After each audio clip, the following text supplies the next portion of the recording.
नमस्कार मंडळी. साहित्य भारती यूट्यूब चॅनल आणि साहित्य भारती या फेसबुक पेजवरती आपलं स्वागत आहे मनापासून. अनेक साहित्यिक उपक्रम आपण या यूट्यूब चॅनल आणि पेजच्या माध्यमातून राबवत असतो आणि या पेजच्या माध्यमातून आपण नवनव्या साहित्यिकांची ओळख सुद्धा सर्वांना करून देत असतो. दरवेळेला असं अजिबात आवश्यक नाही की साहित्यिक हा कोणी फार मोठा प्रथित यश म्हणा किंवा साहित्य संमेलनाच्या व्यासपीठावर पोचलेलाच साहित्यिक असला पाहिजे असं नाही. अनेक लेखक आपापल्या परीनं साहित्य सेवा करत असतात. अत्यंत उत्तम रीतीनं त्यांचं साहित्य लोकांपुढे आलेलं असतं. पण अनेकदा असं होतं की थोडे प्रसिद्धीमध्ये मागे राहिल्यामुळे किंवा प्रसिद्धी परांगमुख व्यक्तिमत्व आपण ज्यांना म्हणतो अशी अनेक व्यक्तिमत्व असतात आणि त्यामुळे ती लोकांपुढे येण्यासाठी आपण हा उपक्रम सुरू केलेला आहे. आणि याच उपक्रमांतर्गत आज आपण भेटणार आहोत असेच एक साहित्यिक सदानंदजी गोखले यांना. नमस्ते सर. सदानंद गोखले यांचा परिचय करून द्यायचा तर गंधार निषाद हे पुस्तक त्यांनी लिहिलेलं आहे. सिनेमावरती त्यांनी अनेक लेखन मोठ्या प्रमाणावरती लेखन केलेले, अनेक वृत्तपत्रांमध्ये त्यांनी लेखन केलेलं आहे. त्याचबरोबर दिल दौलत दुनिया ही त्यांची कादंबरी आहे. अतिशय सुंदर कादंबरी आहे. आपण ज्याला कोकणातली प्रदेशनिष्ठ कादंबरी असं म्हणतो. आपल्या जुन्या जाणत्या रसिक वाचकांना मी एक छोटीशी आठवण फक्त करून देतो की श्रीना पेंडसे, जयवंत दळवी यांच्या ज्या कादंबऱ्या होत्या या कोकणातल्या प्रदेशनिष्ठ कादंबऱ्या म्हणून ओळखल्या जातात. तर याच धाटणीची पण अलीकडच्या काळात लिहिलेली, की ज्या काळामध्ये अशा स्वरूपाच्या कादंबऱ्यांचं लेखन अत्यंत कमी झालं अशा काळामध्ये एक लिहिलेली अतिशय सुंदर, वाचकांचा ठाव घेणारी, वाचकांना पकडून ठेवणारी, खिळवून ठेवणारी, प्रभावी आणि ओघवती भाषाशैली असलेली एक कादंबरी अतिशय गोखले सरांनी लिहिलेली आहे. आणि याच्याच संदर्भात, त्यांच्या साहित्यिक कामासंदर्भात आज आपण सरांशी चर्चा करणार आहोत. सर, स्वागत आहे तुमचं. नमस्ते. सुरुवातीला आम्हाला थोडंसं तुमच्या कारकिर्दीविषयी, तुम्ही कुठे नोकरी केली, ह्या सगळी आवड कशी जोपासली? कवितेची अतिशय आवड होती सुरुवातीला. काही विडंबन कविता वगैरे मी लिहित होतो. हे साधारण 50 ते 60 या दरम्यानचा पिरियड हा. नंतर SP कॉलेजमध्ये पुण्यामध्ये डॉक्टर अनुराधा पोद्दार, भीमराव कुलकर्णी असे अनेक नामवंत प्राध्यापक होते. आता अनुराधा पोद्दार या तर स्वतःच कवयित्री होत्या आणि त्यांनी आम्हाला कुसुमाग्रज आणि गोविंदाग्रज हे शिकवले आणि ते संस्कार घेत आम्ही पुढे वाटचाल केली. आणि पहिली कथा माझी 1969 5 ऑक्टोबर रविवार सकाळमध्ये प्रसिद्ध झाली. तगाई बंदी तिचं नाव. ग्रामीण पार्श्वभूमी होती. आणि नंतरचा काही कालखंड 8-9 वर्षाचा कथा परत येत होत्या. मी प्रयत्न करत होतो पण यश मिळत नव्हतं. दरम्यान आयुष्यातल्याही काही घडामोडी चालू होत्या. माणसाला प्रत्येक क्षणाला यश मिळावं असं काही नाही. तर असा मी थोडासा कमनशिबी माणूस. यश मिळण्याच्या बाबतीत यश मला प्रत्येक वेळेला दुरावलेलं आहे किंवा खूप उशिरा मिळालेलं आहे. पण 1978 पासून माझ्या कथालेखनाला पुन्हा बहर आला आणि स्वराज्य किंवा नंतर प्रपंच मानिनी रूपा, हळूहळू किर्लोस्कर, मेनका या मासिकातून माझ्या कथा प्रसिद्ध होत गेल्या. आणि स्टेट बँकेत नोकरी एकीकडे चालू होती. आणि ती चालू असताना मी जवळजवळ 115 कथा या कालखंडामध्ये लिहिल्या. म्हणजे मी स्वतःला किती वापरलं असेल याच्याबद्दल तुम्हाला साधारण कल्पना येईल. कारण स्टेट बँकेतली नोकरी म्हणजे एकही दिवस असा नसतो की काम नाही. तुम्हाला अत्यंत रूक्ष भरपूर काम असतं आणि तुम्हाला अत्यंत अलर्ट राहायला लागतं. 15 दिवसांच मला कळलं की हा काही आपला जॉब नाही. पण माणसाला म्हणतात ना, पेट के वास्ते कुछ करना पडता है. तर ते मी केलं आणि 1998 मध्ये मी बँक सोडली ठरवून. आणि माझा युनियन लीडर मला सांगत होता की अरे तू अजून 3 वर्ष थांब, तुला 18 लाख रुपये मिळतील. म्हटलं मला पैसे नकोत, मला उद्या बँकेच्या बाहेर जायचं आहे. आणि नंतर योग असा की आधी केसरीमध्ये मी अभिनेत्री हा विषय घेतला आणि सलग वर्षभर 42 अभिनेत्रींच्यावर लिहिलं. त्याच्या पुढच्या वर्षी मी 1999 मध्ये सगळे अभिनेत्यांच्याबद्दल लिहिलं. त्याच्या पुढच्या वर्षी हमसफर, मी गाजलेल्या जोड्या त्यांच्याबद्दल मी लिहित राहिलो आणि एकाने दुसऱ्याला सांगावं असं करून माझं नाव लोकांच्यापर्यंत पोहोचत गेलं. 1999च्या नंतर 2000 साली विपुलश्री या मासिकाच्या विपुलश्री. संपादिका त्यांनी मला एकदा फोन केला आणि मला म्हणलं की फिल्म इंडस्ट्रीमधली दोस्ती म्हणजे सिनेमातली दोस्ती सिनेमा. या विषयावर आम्हाला एक लेख हवा, तुम्ही लिहिणार का? तर मी त्यांना म्हणलं की माझं नाव तुम्हाला कोणी सुचवलं? त्यातल्या साप्ताहिक सकाळमधल्या एक बाई आहेत, तर त्यांचा आणि तुमच्या मुलाचा परिचय आहे, तर त्याने मला तुमचं नाव सुचवलं की हा माणूस असा आहे की त्याला सिनेमाबद्दल भरपूर माहिती आहे. आणि मग तो लेख मी लिहिला. मग त्यांच्याकडे सातत्याने मी लिहिलं. एक विपुलश्रीसाठी गंधार निषाद म्हणून एक सदर चालवलं मी. बरं. त्याने 18 संगीतकार आहेत, दरमहा एक एक असं घेऊन. त्यानंतर क्षमा परवाना म्हणून एक पुस्तक आलं माझं. हो, ते तुम्ही सांगा. त्यामध्ये ते अजून एक पुस्तक म्हणजे सरगंगेच्या काठावर, बर. ते मेहतानी पब्लिश केलं. अच्छा. त्याच्यामध्ये सैगल ते उदित नारायण आणि नुरजहां ते श्रेया घोषाल, उदित नारायणपर्यंत हा. यायचं काय? इथपर्यंत सगळे त्यात बरोबर उल्लेख आलेले आहेत. बरोबर. प्रत्येक प्रकरण वेगळं. तर ते ही संगीत विषयक पुस्तकं म्हणजे तो सगळ्या त्या यादी रसवरीचाच प्रभाव किंवा गळ्यात सूर म्हणून हे सगळं म्हणजे ते रागाची नावं पण दिलेत काही काळाची. हा. प्रत्येक संगीतकाराची मला आवडील 10 गाणीवर पण दिलेले आहेत त्यामध्ये. तसा म्हणजे खूप कष्ट केलेले आहेत. मी स्वतः लिहायला लागल्यानंतर मी इतरांचं वाटणं बंद झालं, आपोआपच बंद झालं. म्हणजे बरोबर. साहजिक आहे की आपल्या मनात तुलना येते की अरे ह्याचं लिखाण किती चांगलं आहे, हो. आपण किती फालतू लिहितोय, असे विचार मनात यायला लागतात. आणि ते लेखनाला अतिशय वाईट. तुम्ही जे लिहिताय तो अंतिम शब्द आहे असं तुम्हाला वाटलं पाहिजे. हो. तर 1999 साल संपलं होतं. 2000 सालचा जानेवारी महिना आणि रात्री 10:30 वाजता मला फोन आला एका न्यूज एजन्सीचा मालकांचा. ते म्हणले आम्ही लोकमतमध्ये एक सदर चालवतो, पण चित्रपट संगीताबद्दल लिहिणारा माणूस अवेलेबल नाही आम्हाला, तर आम्ही तुमच्याकडे आलो, तुम्ही करू शकाल का? मी 10 सेकंद विचार केला, म्हटलं हो करूया. तर ते म्हटले पहिले गाणे कुठले घेता? म्हटलं मधुमध्ये राधिका नाचे. वा. तर म्हटलं मला टाइम लिमिट काय?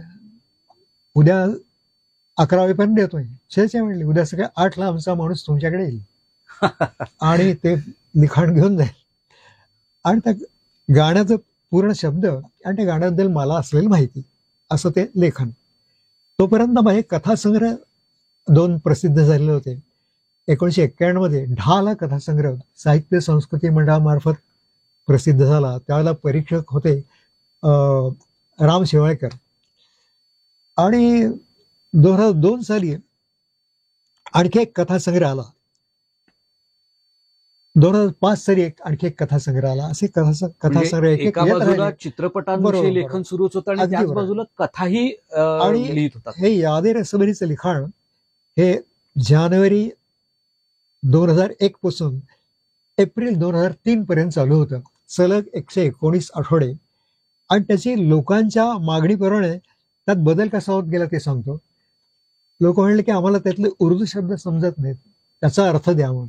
मग मी हिंदी उर्दू डिक्शनरी आणली, ते शब्द द्यायला सांगितलं. आता दीद हा शब्द आहे. मुझे मिल गया बहाना तेरी दीद का. दीद म्हणजे दर्शन. मला ती डिक्शनरी बघितल्याशिवाय मला कळणं शक्य नव्हतं. तर असे अनेक गोष्टी आहेत की ज्याचा मी वा. उल्लेख करत गेलो. मग ते म्हटले मग मराठी गाणी का नाही? मग मराठी गाण्यांच्या लिहित राहिलो. असं करता करता ते 119 गाणी झाली. वा. आणि ते स्क्रिप्ट घेऊन मी आधी मेनकाच्या संपर्कांच्याकडे गेलो होतो. त्याला मॅडम होत्या, मिस्टर गेलेले होते त्यावेळेला. बेहरे, बरोबर बेहरे. तर त्या म्हटलं की हे तुमचं पुस्तक दिलपराज प्रकाशनकडे जाऊ द्या, ते हे करतात नेहमी. तर मी म्हटलं तुमच्याकडे मला काही लिहिता येईल का? कारण तोपर्यंत मला धीर बराच चेपला होता की अरे आपण काही करू शकतो फील्डमध्ये. तर ते म्हटलं ठीक आहे, सांगा तुमची काय कल्पना. म्हटलं फिल्म इंडस्ट्रीमध्ये अनेक नायक नायिका आले, त्यांच्यावर प्रेम संबंध निर्माण झाले आणि बरेच वर्ष ते गाजर होते. तर मला या विषयावर काही लिहिता येईल का? तर बेहरे मॅडम मला म्हटलं की आम्हाला तसं नको, आम्हाला ज्यांच्या लव्ह स्टोरीज फेल्युअर झाल्यात त्यांच्याबद्दल तुम्ही लिहा. मग मला पूर्ण विषयच बदलला आणि ते मी सलग वर्षभर लिहिलं आणि त्याचं एक पुस्तक आलं समा परवाना म्हणून. वाह. म्हणजे त्यामध्ये काही रिचर्ड बर्टन, मेर्लिन मनरो वगैरे असे पण काही लोक आहेत. अच्छा. मराठीतले आपल्या दिलीप कुमार मधुवाला, हिंदीवरले, हिंदीमध्ये. असे अनेक, त्यात 18-19 हे आणि क्षमा परवाना हे पुस्तक आलं. बरोबर. त्या यादे रजभरीच्या 3 आवृत्त्या निघाल्या. बरोबर. दिलीप राज प्रकाशांनी ते पब्लिश केलं. त्याचा मोठा कार्यक्रम झाला होता भरतनाट्य मंदिरला. त्याला अध्यक्ष होते श्रीकांत मोघे. तर ते म्हणले की पुण्यातल्या मराठी माणसाला हिंदी चित्रपटातल्या गाण्याबद्दल लिहावंसं वाटलं, हीच गोष्ट मला खूप वेगळी वाटते. आणि मग त्या 3 आवृत्त्या निघाल्या वगैरे सांगितलं तुम्हाला. आणि मग माझे वडील गायक होते, शास्त्रीय संगीत वगैरे त्यांना येणार होतं. नाव काय होतं आपल्या वडिलांचं? मुकुंदराव गोखले त्यांचं नाव. मुकुंदराव गोखले. आणि आमच्या घरामध्ये गाण्याचा यज्ञच होता असं म्हणाल हरकत नाही. सकाळी 6ला त्यांच्याकडे काही लोक शिकायला यायचे, कारण ते 7ला काही लोकांचं प्रेस चालू व्हायचं, प्रिंटिंग प्रेस. बर. त्यांना ते 6 ते 7 हीच वेळ 6 सोयीची ते असेल. 6ला सकाळी सुरू ते रात्री 11पर्यंत.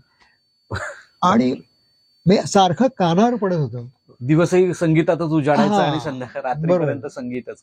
तर आम्ही 5 भावंड. त्या आईला असं वाटायचं की तुम्हाला गाणं नाही आलं तरी चालेल, पण आयुष्यात काहीतरी शिक्षण वगैरे घ्या आणि पोटापाण्याचा व्यवसाय करा. तर त्यामुळे आमचं दुर्लभ, आम्ही परीक्षा दिल्या गाण्याच्या वगैरे, पण त्यात करिअर नाही करू शकलो. पण वडिलांच्या वेळेस सूर होतं गळ्यामध्ये. त्या मनात असं विचार की अरे आपण हे यादे रसवरी केलेलं आहे, तर असा आपण कार्यक्रम का करू नये. वाह. ते काही गाणी, काही किस्से, असा कार्यक्रम यादे रसवरीयाच नावाने करायला लागलो. आणि नंतर तो कार्यक्रम मग बरेच 25-30 कार्यक्रम मी केले. म्हणजे रोटरी क्लब असेल, पुण्यातले ज्येष्ठ नागरिक संघ असतील, निर्णय वाचनालय असतील, ठाणेमध्ये की जळगावजवळ नसीराबाद तिथपर्यंत मी जाऊन आलो. पण 70 वर्ष पूर्ण झाल्यानंतर मी ते कमी केलं, कारण तुमचा स्टॅमिना टिकत, प्रकृतीमुळे बोलायचं पण आणि गायचं पण. ते किस्सा थोडक्यात सांगतो तुम्हाला. जरूर. बिल्हण नावाची एक श्रुतिका होती, पुलंनी लिहिलेली. तर त्याचे प्रयोग सुरुवातीला दिल्ली आकाशवाणीवरून आणि नंतर दिल्ली दूरदर्शन केंद्रावरून झाले. आणि त्यात 2 गाणी होती, शब्दा वाचून कळले सारे आणि माझे जीवने गाणे. तर त्यावेळेला ती दोन्ही गाणी बिल्हणमध्ये भीमसेन जोशींनी गायलेली होती. वाह. तर प्रत्यक्ष मग त्या गाण्याचं रेकॉर्डिंग करावं असं वाटलं मुलांना, म्हणून ते सारखे भीमसेनजीशी संपर्क साधत होते. पण तोपर्यंत भीमसेनजी हे एक प्रतिष्ठित गायक झालेले होते. ते सारखे परदेशावर असायचे. त्यांच्या घरी कधी फोन केला तर उत्तर मिळायचं, पंडितजी विमान प्रवासात आहेत. मग त्याला उद्देशून पुलंनी एक कोटी केली होती, सवाई गंधर्वांचा शिष्य सध्या हवाई गंधर्व होऊन गेला. आणि मोठ्या नालाजानी ही दोन्ही गाणी जितेंद्र अभिषेक यांच्याकडनं त्यांनी गाऊन घेतली. एक झलक देतो. माझे जीवन गाणे गाणे, माझे जीवन गाणे गाणे, व्यथासो आनंद असू दे, वाट दिसो अथवा ना दिसू दे, गात पुढे माझ जाणे, माझे जीवन गाणे. आणि दुसरं गाणं, शब्दा वाचून कळले सारे, शब्दाच्या पलीकडले. आणि पुलंने संगीत दिलंय, पण पुष्कळ असं वाटतं की जितेंद्र अभिषेक नाही, स्वतः पुलंच गातात असा भास आमच्यासारखा नव्हतो. कारण पुलंचं गाणं आम्ही ऐकलंय, त्यांच्या रेकॉर्ड पण ऐकलेले आहेत. तर इतकं त्या रेकॉर्डिंगचा इफेक्ट जितेंद्र अभिषेक खूप मोठे झाले नंतर. पण हा एक किस्सा, असे अनेक किस्से अभिषेकी बुवांच्या सुरुवातीच्या काळामध्ये रेकॉर्ड झालेली. बरोबर. अच्छा. त्याच्यानंतर मग त्यांचा पुढचा प्रवास सगळा, असे अनेक किस्से सांगत हा कार्यक्रम रंगायचा. खूप मला त्याचं खूप म्हणजे बॅकिंग खूप मिळालं, पण प्रकृतीमुळे मी ते कमी. माझं एकडे कथालेखन चालू होतं आणि त्याच वेळेला चित्रपट विषयक लेखन पण चालू होते. अनेक विषय होते, त्याला उद्देशून अनेक पुस्तकं, जे लेख मी लिहिले त्या एजन्सीसाठी मी लिहितो. ती एजन्सी एक लेख महाराष्ट्रभर 8 निर्णय वृत्तपत्रातून छापायची. मला फक्त एकाच लेखाचं मानधन मिळायचं. ते लेख पुस्तक रूपाने आले. 7 रंग के सपने, फिल्मी दुनिया अशी पुस्तकं आली. बरं. दरम्यान माझा कवितेकडे कल सुरू झाला अच्छा. आणि कविता सुचायला लागली. त्याच्या अगोदरच एक गोष्ट सांगायची म्हणजे माझ्या आयुष्यात संदीप खरे आला. अर्थात त्यात माझं काहीच कर्तृत्व नाही. माझी मुलगी त्यात प्रेमात पडली आणि तो माझा जावई झाला. तर मी तुम्हाला आधीच सांगितलं की 1950 ते 60च्या दशकापासून मला कविता अत्यंत प्रिय होती. पण तिला आता एक बहर आला काही होण्या. एक कविता माझी रविवार सकाळच्या सप्तरंग पौर्णिमेमध्ये छापून आली होती. तारीख होती 29 ऑक्टोबर 2017. त्या सदराचं नाव होतं अशी बोलते माझी कविता. तर तिथे ही कविता माझी आली होती. कोऱ्या चेहऱ्याची माणसं, कोऱ्या चेहऱ्याची माणसं. मला सांगा काय करायचं आता या कोऱ्या चेहऱ्याच्या माणसांचं. भाव दिसत नाहीत कुठलेच या सगळ्या मुद्रांवर. पूर्वी कधीतरी यांचे डोळे तरी बोलायचे. आज तेही भाव भावनांचे कल्लोळ जणू विसरून गेलेत. बोलत नाही कोणी कोणाशी. 4 मित्र एकत्र आले तरी वाचतात लिहितात फक्त मोबाईल स्क्रीनवर. थँक्यू, सॉरी, पण सगळं ओठ मिटून. म्हणजे तशी अक्षरताही लिहितात पण साध प्रतिसाद सगळं काही मूकपणे चालतं. मोठ्याने ओरडावं, गावं, देताना रडावं असं ना कधी वाटतच नाही का. यांचे ओठ शिवलेले असतात आणि डोळे कधीच अश्रू गाळत नाहीत.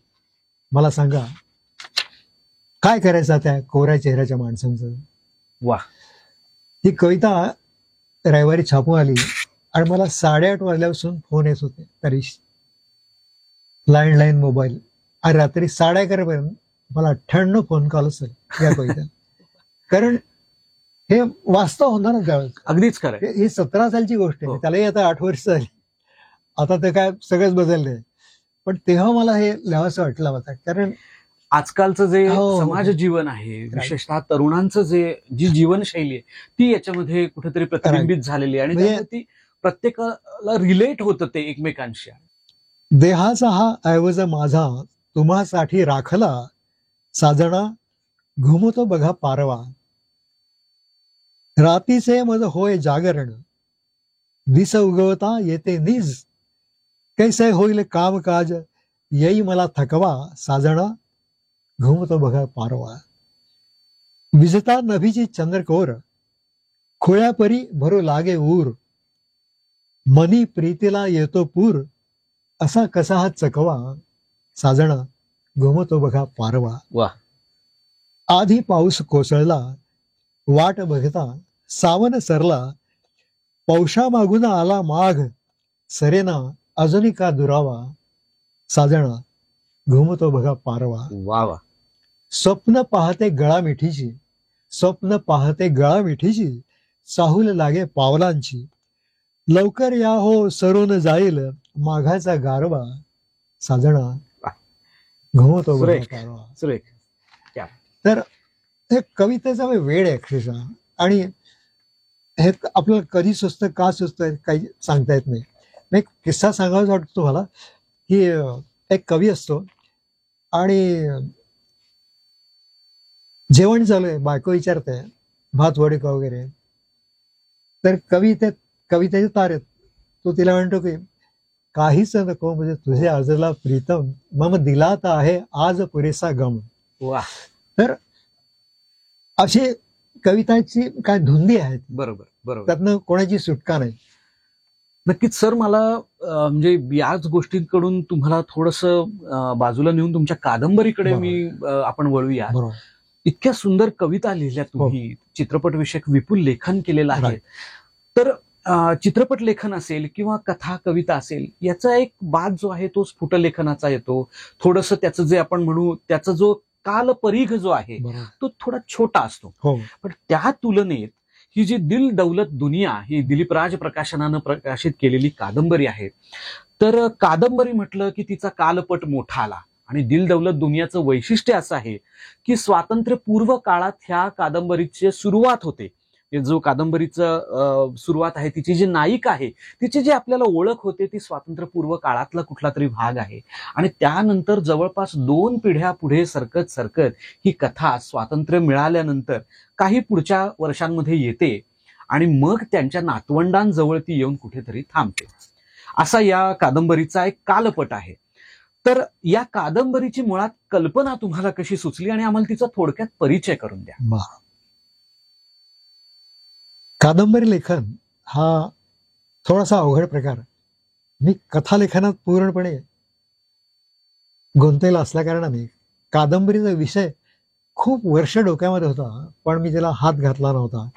कारण मला असं वाटायचं की अजून आपण थोडं काय म्हणतो आपण, अजून थोडा हात लिहिता व्हायला हवा. बरोबर, हात लिहिता व्हायला पाहिजे, तेवढी तुमची प्रज्ञा प्रगल्भ झाली पाहिजे कादंबरी लेखनाला. कारण त्यातली अनेक पात्रं असतात, त्यामध्ये त्या पात्रांचा जो काय म्हणतो स्वभाव, प्रत्येकाचे स्वभाव वेगळे, प्रत्येक बरोबर. कॅरेक्टर वेगळे असते. हे करताना खूप गोष्टीकडे लक्ष द्यायला लागतं. हो.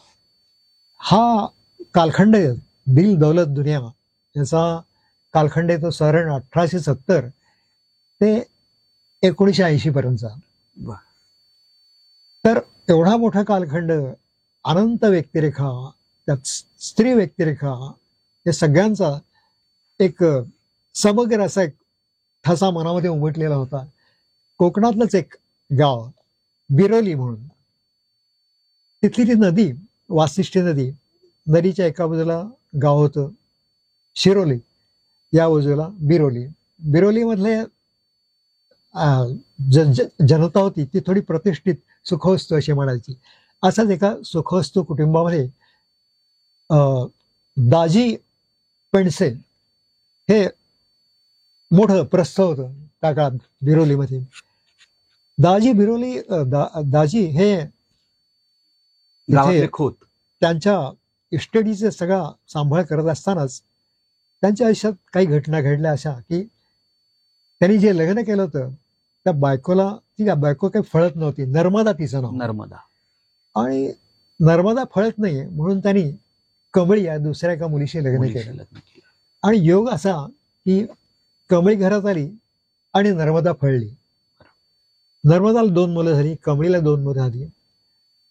दाजी हा माणूस अतिशय रंगेल, गोड खाणं हा अत्यंत आवडीचा विषय. त्याचीच परिणती पुढे मधुमेहात होते डायबिटीस. आणि त्यातच त्यांचा अंत होतो. त्याला कमळी म्हणजे माई, तिला नंतर माई म्हणायचे, ते ती फक्त 22 वर्षाची. आता नर्मदा आणि कमळी यांच्यात अनेक नातेवाईक एकत्र आल्यानंतर जो स्नेहभाव होता तो बिघडून गेला आणि त्याने वेगळं व्हायचं ठरवलं. मग मुंबईची सगळी मालमत्ता नर्मदेने स्वीकारली आणि बिरवाडीतली सगळी मालमत्ता कमळीने स्वीकारली. नर्मदा होती ती आपल्या लेकीकडे मुलाबरोबर निघून गेली आणि तिचा बिरोलीशी संबंध संपला. आपल्या दोन्ही मुलांना मोठं करणं हा आता जबाबदारी होती कमळीची. तिला माई म्हणायचे. माई याच नावाने ती शेवटपर्यंत परिचित. रंगनाथ हा दिसायला एकदम देखणा, पण तितकाच उपद्व्यापी, मोहाला चटकन बळी पडणारा.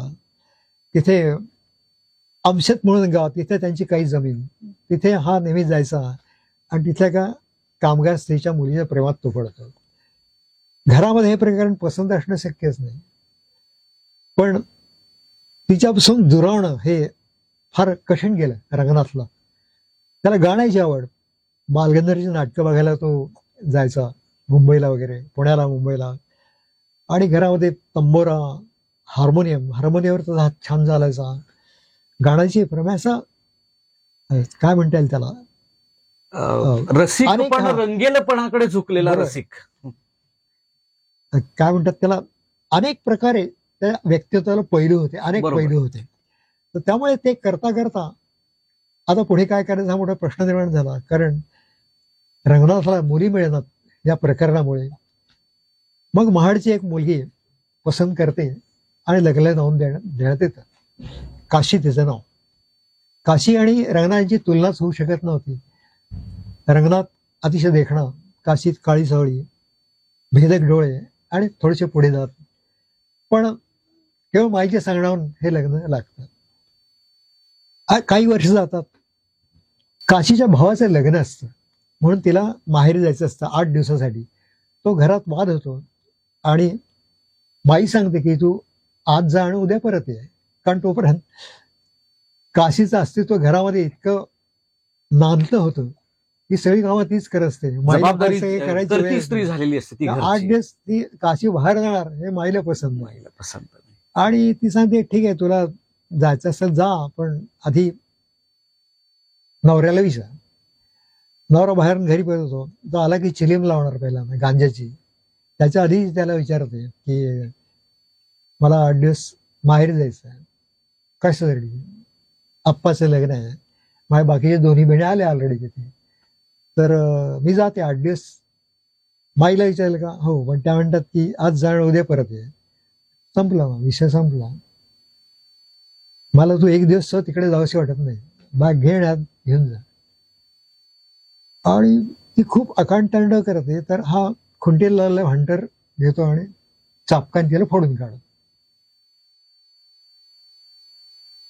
नाईलाजाने ती काहीच पुढे बोलू शकत नाही.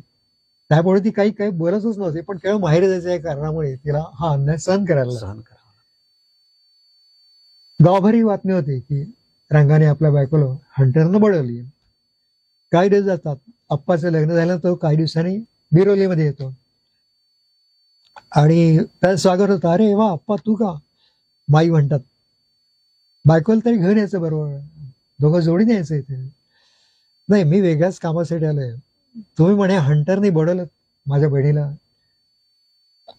तर माई सांगते अरे नवरा बायकोला मारायचा काय त्याचं काय एवढं विशेष ते विशेष? काय? तर तो म्हणतो असं नाही, पण ते त्याला सुद्धा काहीतरी लिमिट पाहिजे.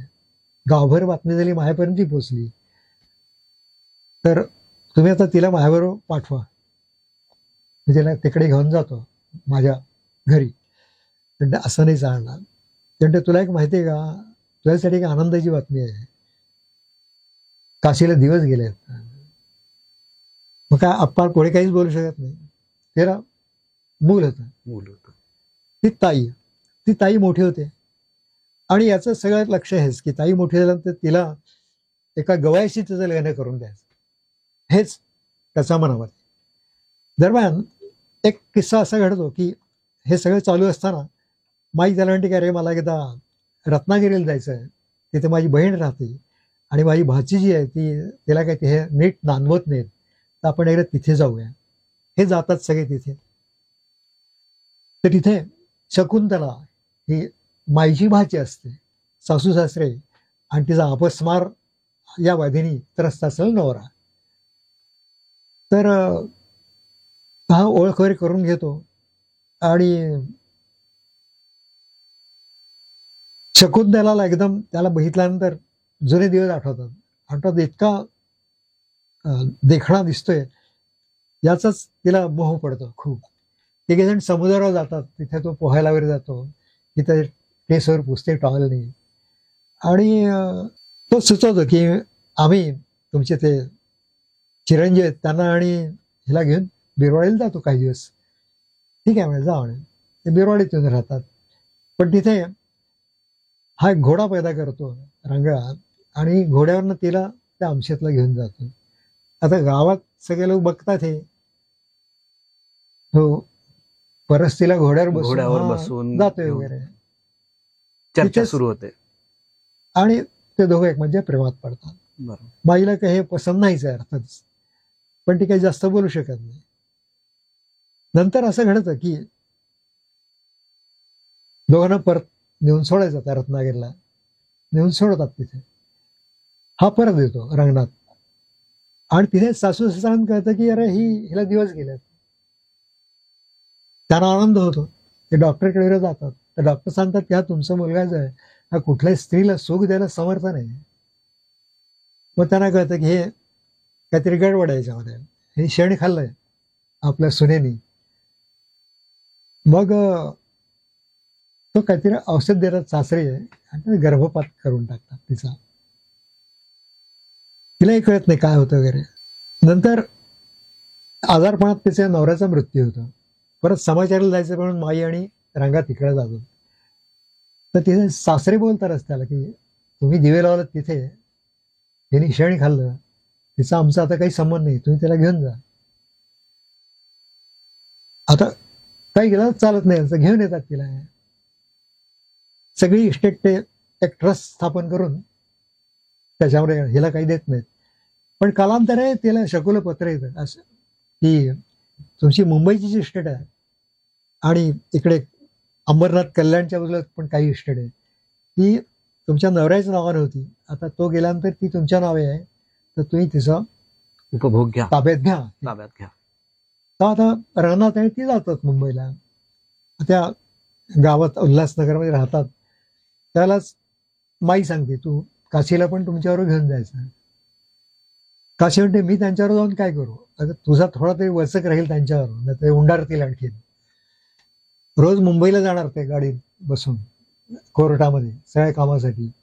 काशी घरी येते, ते कधी त्या हॉटेलवर राहायचे वगैरे. हे झाल्यानंतर एकदा असं घडतं की माई सांगते की मला आता काशी यात्रा घडव. मग रंगा, काशी, शकुंतला आणि माई हे सगळे काशी यात्रेला सगळे जातात. जातात.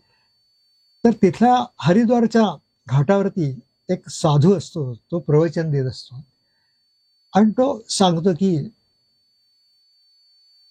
अपना जे आयुष्य जो है वो सिर्फ मौज मजा करने के लिए नहीं है. जवानी में आप कुछ भी कर सकते हो, दौलत भी कमा सकते हो, मगर उसी दौलत का आगे चल के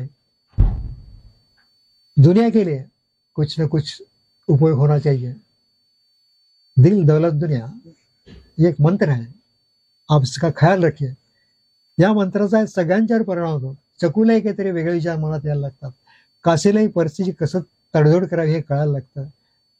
आणि रंगाला तर त्याच्या वडिलांनी संदेश दिलेला असतो की तारुण्यात प्रेम वासना एवढंच काही नसतं, तुम्ही तुमचं कामकाज सांभाळून जे काय आपली दौलत सांभाळली असेल हो. ती लोकांसाठी त्याचा उपयोग केला पाहिजे तुम्ही. केला. तर त्या मंत्रात आणि या मंत्रात काही फारसा फरकच नाहीये, बरोबर. हे रंगाला कळतं. आणि ते सगळ्यांना परत येतात.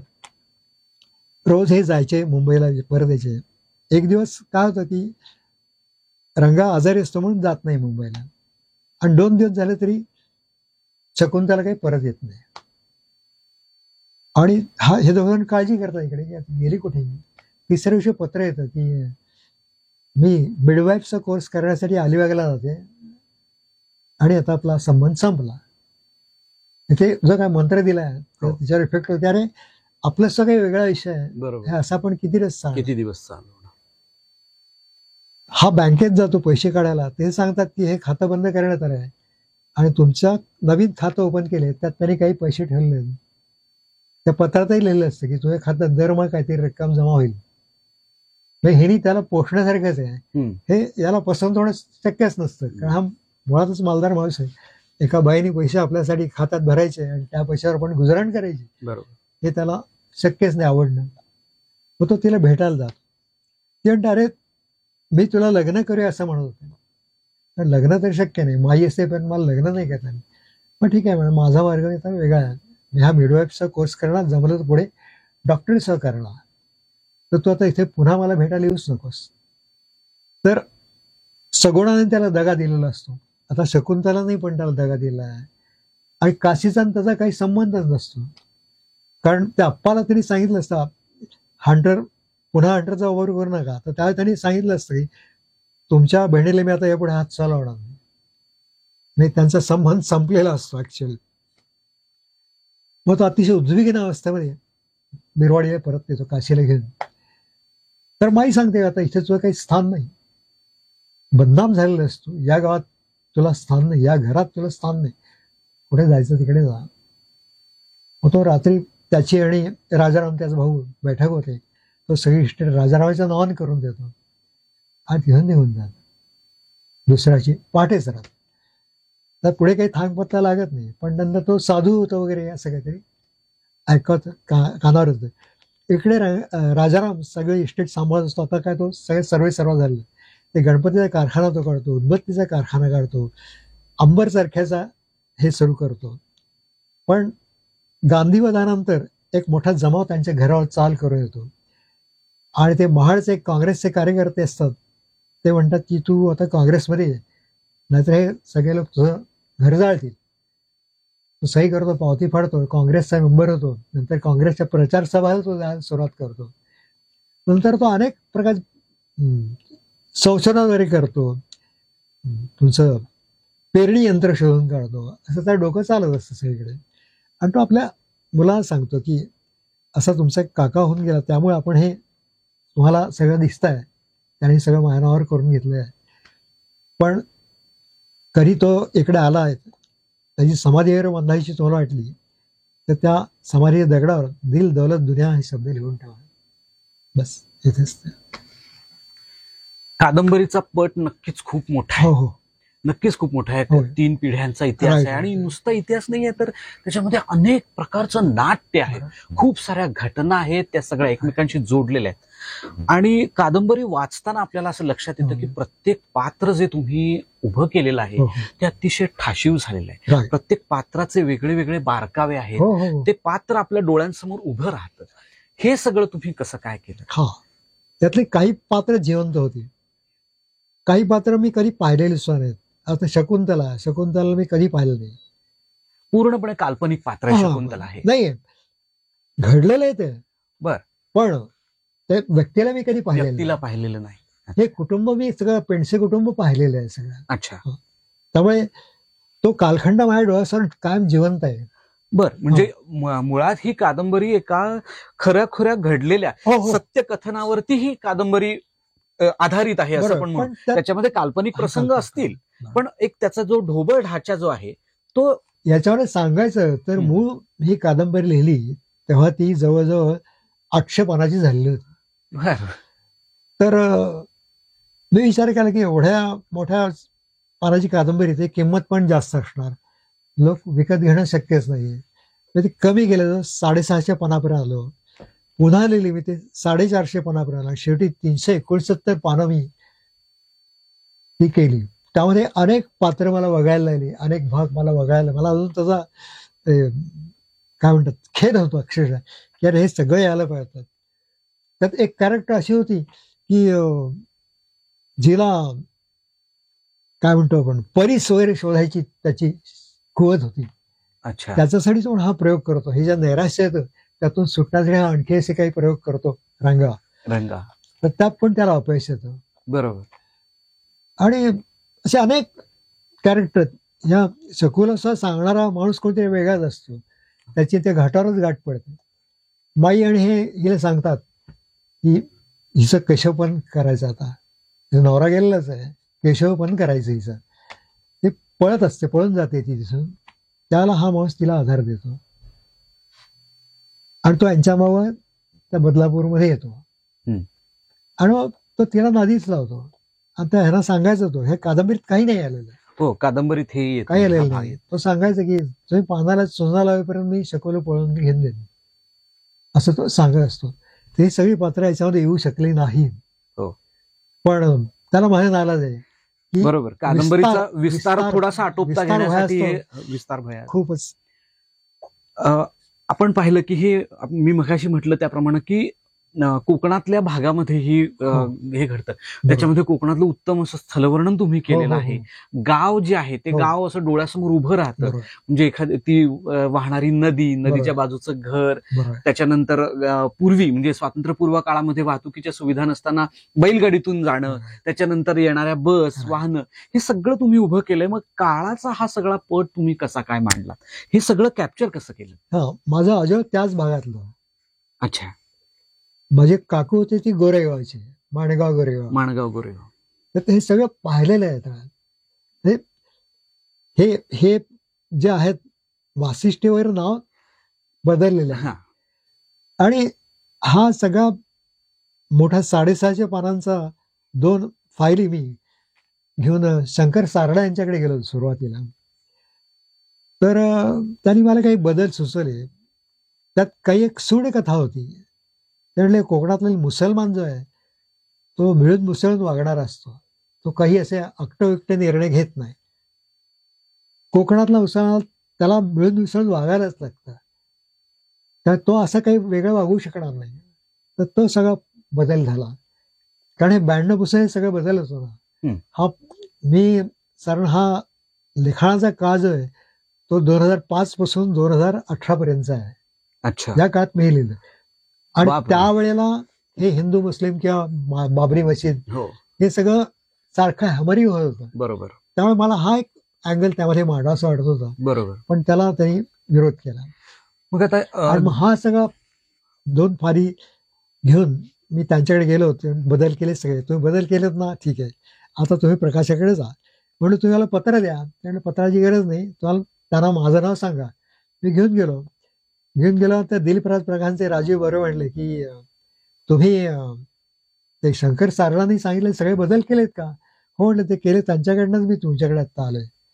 आणि ती कादंबरी प्रकाशित झाली. हे सगळं जेव्हा तुम्ही केलं तर पूर्वीच्या म्हणजे आपण ज्याला म्हणतो की श्रीना पेंडसे असतील, हो, हो. जयवंत दळवी असतील किंवा खानोलकर असतील, होय. तर यांच्या काही कादंबऱ्या वाचल्या होतात का आणि तसा काही प्रभाव पडला होता का की ज्यातनं लिखाण त्या पद्धतीचं झालं होत गेलं? आमची जी पिढी आहे ना ती अरविंद गोखले, पु ल देशपांडे, आचार्य अत्रे, श्रीना पेंडसे, वि स खांडेकर, अजून बरीच अशी नावं आहेत. यांच्या लिखाणावरच आमची पिढी मोठी झाली. बरोबर. मी पुण्यातल्या आधी नगर वाचन मंदिर होतं बघा, हो. तिथे मी वाचन करायचो, भरपूर वाचायचो. नंतर इकडे गोखले हॉलमध्ये ते आलं, मोठ्या प्रौढांसाठी असेल, हा. तिथे मी कायम पडलेला असेल. नंतर ते विश्रामबाग वाड्यामध्ये आलं, तिथे पण मी जायचो. तेव्हा मी लहान होतो, मला ते काही पुस्तकं द्यायचेच नाही म्हणत अजून तू लहान आहेस, तुला देणार नाही वाचायला असे तिथले ते ग्रंथपाल असे सांगायचे. पण थोडं मोठं झालं मी ते वाचत सुटलो आता.